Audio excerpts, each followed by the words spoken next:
morning mga boss, may gagawin tayo nga diban. Ang problema niya mga boss, ipaparoon natin. Yan. Yan ang mga boss.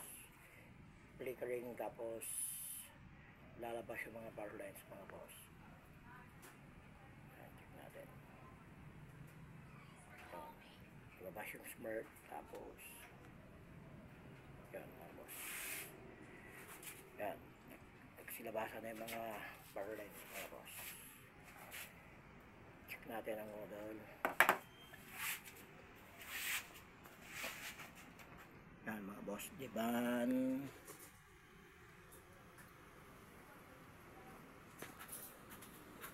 Yan mga boss, okay.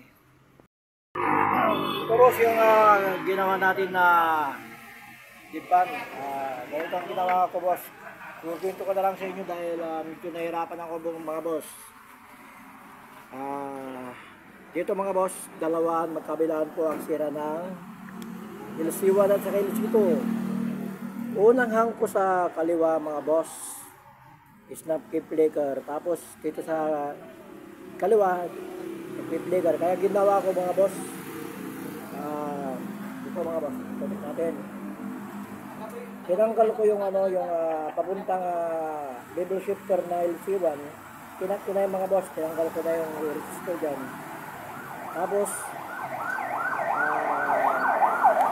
kinabit ko sa sa BGH yung mga boss. Kaya ngayon, ang nangyari, buo na kaso nag-flicker pa rin.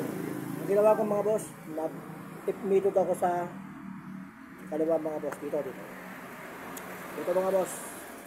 Nag-tip method ako dyan, mga 15 pins. Ayun mga boss, ay na-check na natin mga boss. Ito mga boss, ito yung ginawa natin diba mga boss, okay na. Ito na mga boss, okay. Okay na mga boss. Yan, wala na flicker mga boss. Axis, hanggang sa muli mga boss, thank you.